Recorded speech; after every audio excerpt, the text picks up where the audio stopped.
ओम नमः शिवाय गुरुजी। गुरुजी, क्या हम फिश एक्वेरियम घर में रख सकते हैं और इससे हमें शनिदेव की कृपा कैसे प्राप्त हो सकती है? शनिदेव न्याय के देवता हैं और न्याय का कोई भी पक्षधार दुनिया में कभी भी किसी की कैद के विरुद्ध होता है। जो भी न्यायाधीश है वो कैदों से मुक्ति करते हैं लोगों की, या कैद में भी भेजते हैं, लेकिन कैद में उसको जो दोषी हो, और मुक्त उसे करते हैं जो निर्दोष हो। तो जो प्राणी निर्दोष है, जो प्राणी जिसने कोई पाप नहीं किया, जिसने कोई ऐसा काम नहीं किया, उसको हम कैद करके अपने घर में रख लें तो मैं उसके बहुत फेवर में नहीं हूँ। हाँ, आप मछलियों को दाना खिलाएंगे, मछलियों को आटे की गोलियां डालेंगे, कछुओं को जिमाएंगे, आप चींटियों को जिमाएंगे, आप कौवों को, बाकी चीज़ों को, वो आपके पुण्य का वर्धन करेंगे, ये निश्चित बात है, ये ठीक बात है। लेकिन उन्हें कैद करके रख कर करना उचित नहीं है।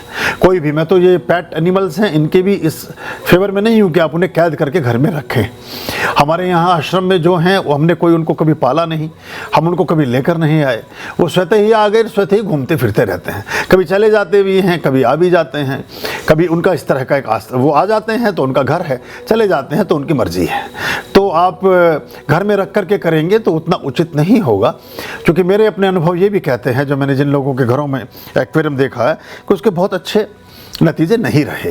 लेकिन किसी पौंड में, किसी झील में, तालाब में, जहाँ कछुए हों, जहाँ मछलियाँ हों, वहाँ अगर आप आटे की गोलियाँ या इस तरह का भोज्य पदार्थ वहाँ अर्पित और चढ़ाते हैं, करते हैं, उसका लाभ जरूर मिलता है। ये एक अलग बात है।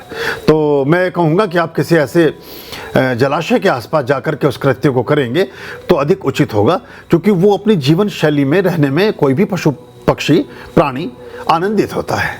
भले ही हम पिंजरा सोने का बना लें, लेकिन उसमें अगर किसी चिड़िया को रखेंगे तो वो कभी प्रसन्न ना रह सकेगी।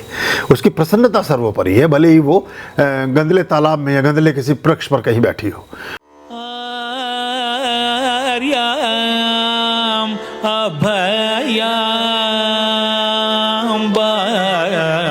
भज